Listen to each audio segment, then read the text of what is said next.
wabarakatuh. Perkenalkan, nama saya Muhammad Jerry Prizona Gautama, NPM 2031050183. Di sini saya ingin menjelaskan apa itu interaksi sosial.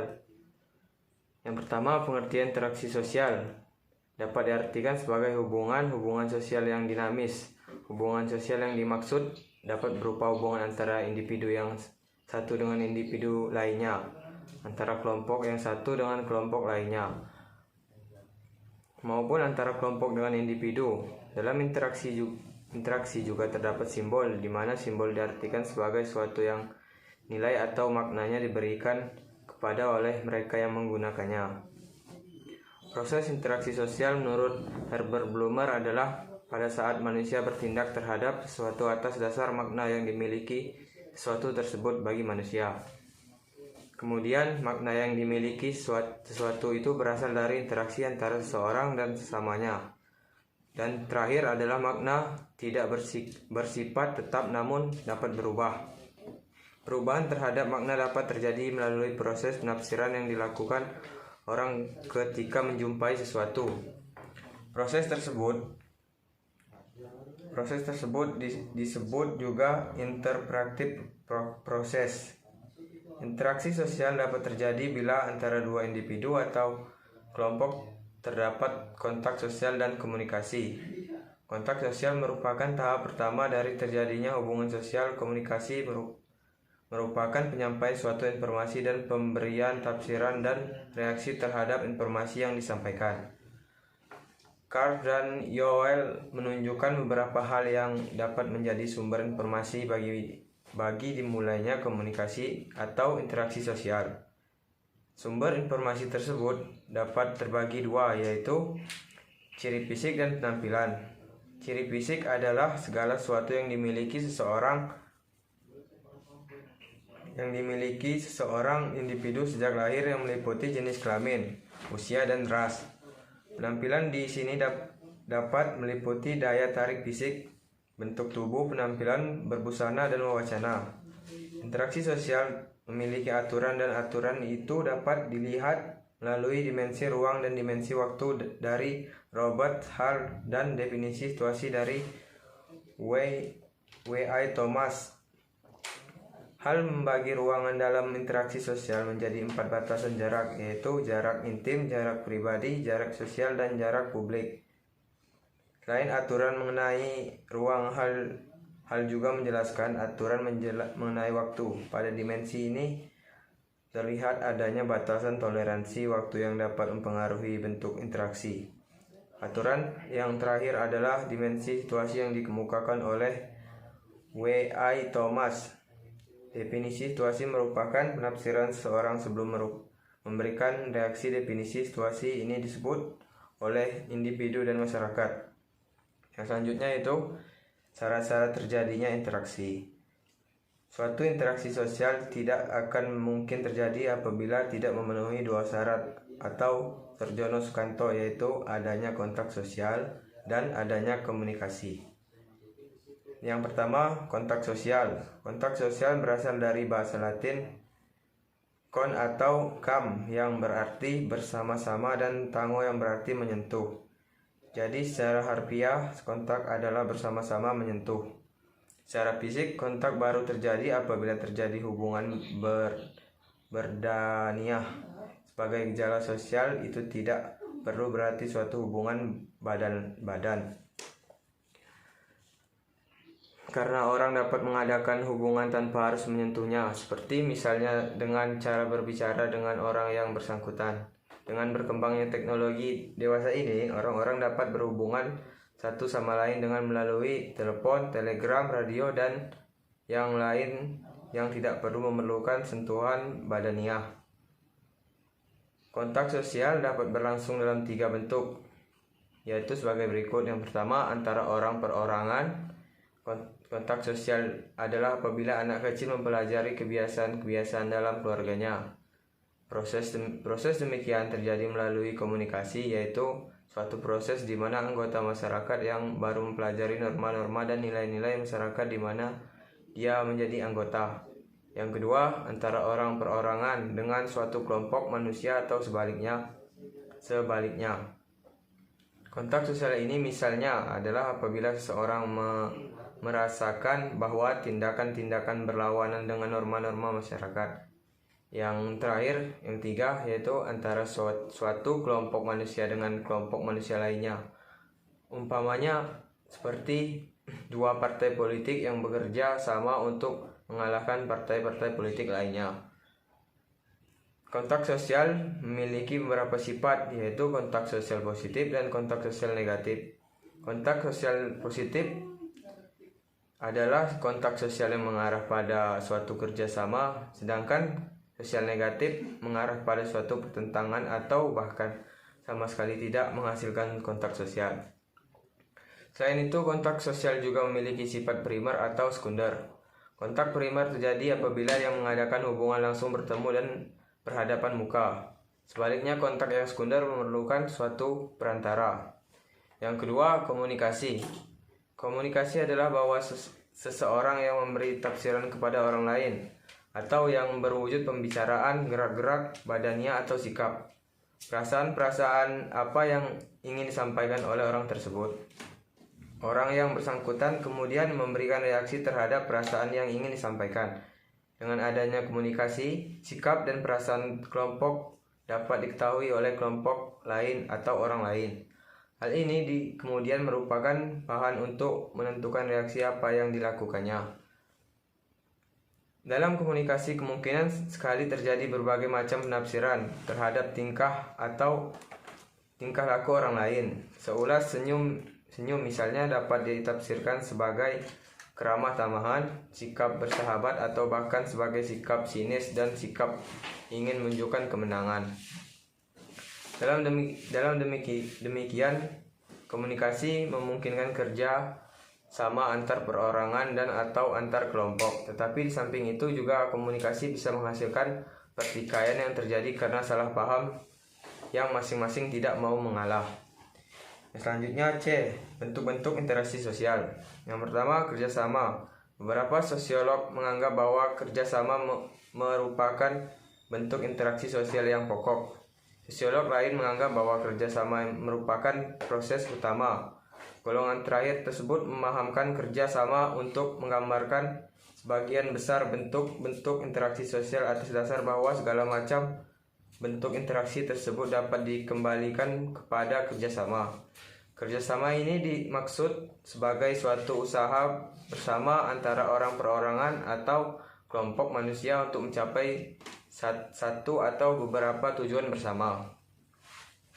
Bentuk dan pola kerjasama dapat dijumpai pada semua kelompok manusia.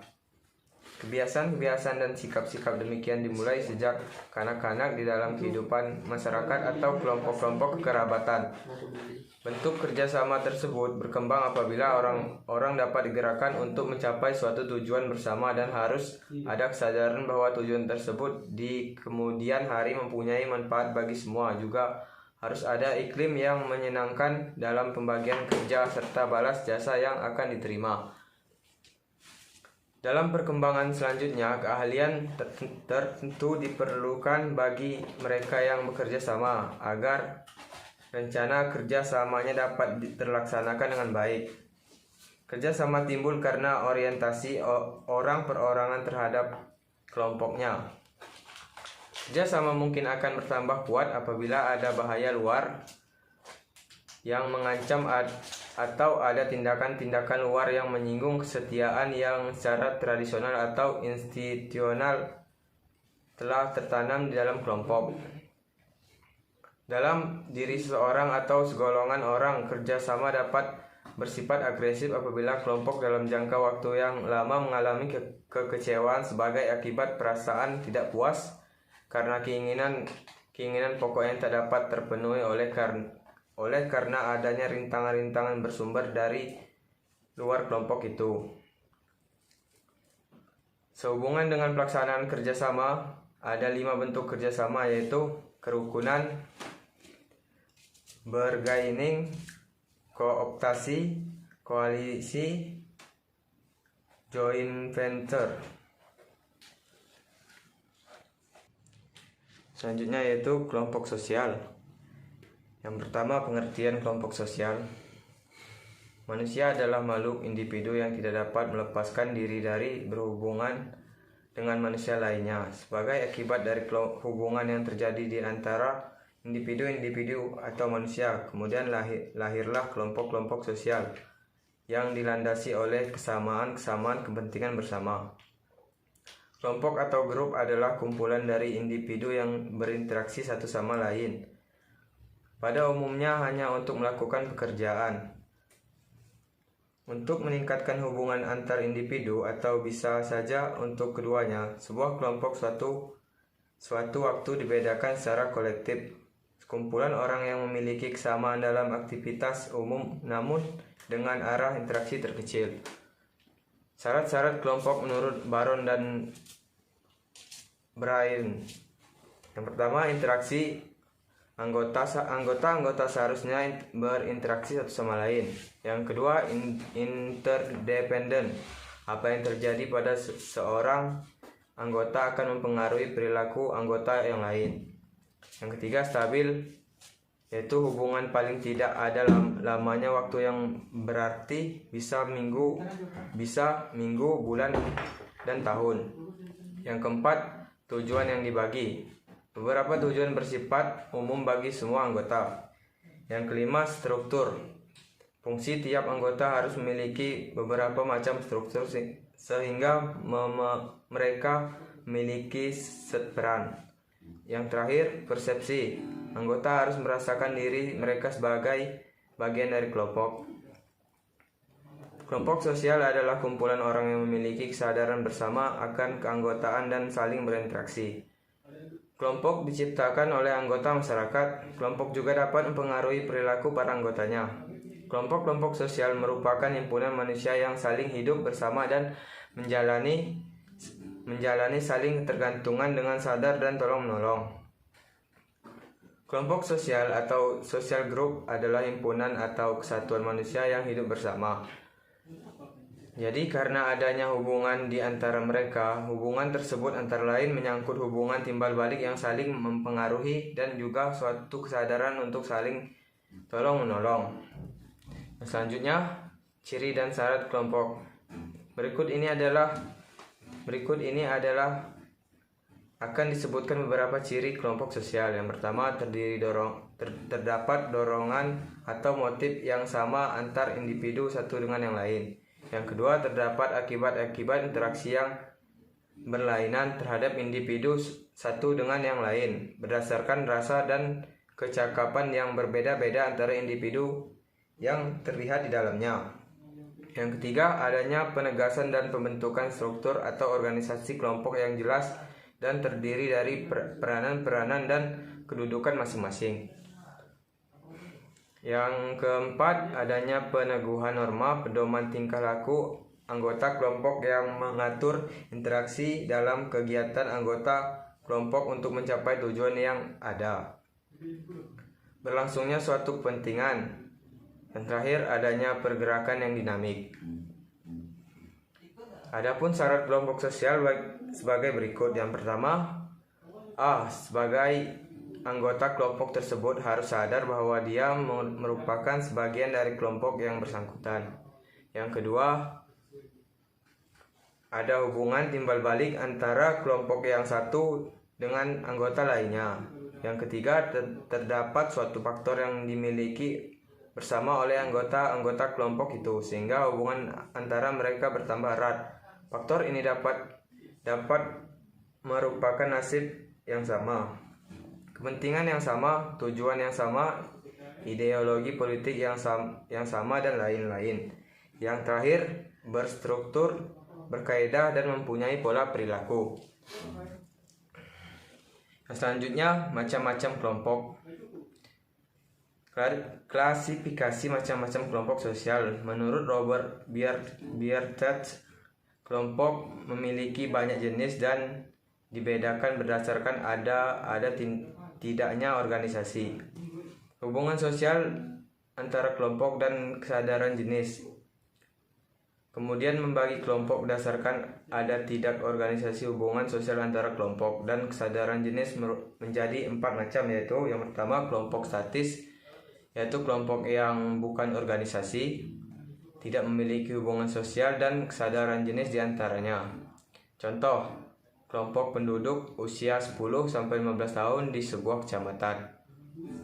Yang kedua, kelompok kemasyarakatan, yaitu kelompok yang memiliki persamaan tapi tidak mempunyai organisasi dan hubungan sosial di antara anggotanya. Yang ketiga, kelompok sosial, yaitu kelompok yang anggotanya memiliki kesadaran jenis dan hubungan satu dengan yang lain, tetapi tidak terikat dalam ikatan organisasi, contoh kelompok pertemuan, kerabatan, dan lain-lain. Yang keempat, kelompok asosiasi, yaitu kelompok yang anggotanya mempunyai kesadaran jenis dan ada persamaan kepentingan pribadi maupun kepentingan bersama. Dalam asosiasi, para anggotanya melakukan hubungan sosial, kontak, dan komunikasi, serta memiliki ikatan organisasi formal, contoh negara, sekolah, dan lain-lain. Berdasarkan interaksi sosial, agar ada pembagian tugas, struktur, dan norma yang ada, kelompok sosial dapat dibagi menjadi beberapa macam, antara lain, yang satu, kelompok primer, merupakan kelompok yang di dalamnya terjadi interaksi sosial yang anggotanya saling mengenal dekat dan berhubungan erat dalam kehidupan. Sedangkan George merupakan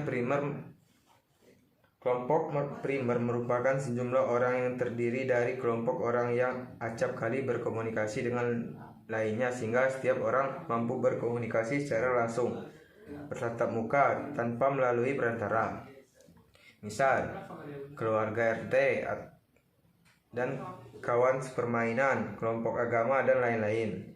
2. Kelompok sekunder. Jika interaksi sosial terjadi secara tidak langsung, berjauhan, dan sifatnya kurang kekeluargaan, hubungan yang terjadi biasanya bersifat lebih objektif, misal partai politik, perhimpunan, serikat kerja, dan lain-lain. Yang ketiga, kelompok formal. Pada kelompok ini ditandai dengan adanya peraturan atau anggaran dasar, anggaran rumah tangga yang ada. Anggotanya diangkat oleh organisasi. Contoh dari kelompok ini adalah semua perkumpulan yang dimiliki. Yang keempat, kelompok informal, merupakan suatu kelompok yang tumbuh dari proses interaksi, daya tarik, dan kebutuhan seseorang. Anggota kelompok biasanya tidak teratur dan keanggotaannya ditentukan oleh daya tarik bersama dari individu dan kelompok. Kelompok ini terjadi pembagian tugas yang jelas tapi bersifat informal dan hanya berdasarkan kekeluargaan dan simpati. Misal ke kelompok arisan dan sebagainya. Yang selanjutnya yaitu B. Kelompok sosial dipandang dari sudut individu. Suatu individu merupakan kelompok kecil dari suatu kelompok sosial atas dasar usia, keluarga dan kerabatan, seks, pekerjaan, dan pekerjaan. Hal tersebut memberikan kedudukan prestis tertentu sesuai adat istiadat. Dengan kata lain, keanggotaan dalam masyarakat tidak selalu gratis. Yang selanjutnya yaitu in-group dan out-group. Summer membedakan antara in-group dan out-group. In-group merupakan kelompok sosial yang dijadikan tempat oleh individu-individunya untuk mengidentifikasi dirinya. Out-group merupakan kelompok sosial yang oleh individunya diartikan sebagai lawan in-group. Jelasnya, kelompok sosial di luar anggota disebut out-group. Contohnya, istilah kita atau kami menunjukkan adanya artikulasi in-group, sedangkan mereka berartikulasi out-group. Perasaan in-group atau out-group didasari dengan suatu sikap yang dinamakan etnosentris, yaitu adanya anggota bahwa kebiasaan dalam kelompoknya merupakan yang terbaik dibandingkan dengan kelompok lainnya. Mungkin itu saja penyampaian materi interaksi sosial dan kelompok sosial dari saya. Bila ada salah penyampaian atau ada kurangnya, pada Allah saya mohon ampun. Billahi taufiq wal hidayah. Wassalamualaikum warahmatullahi wabarakatuh.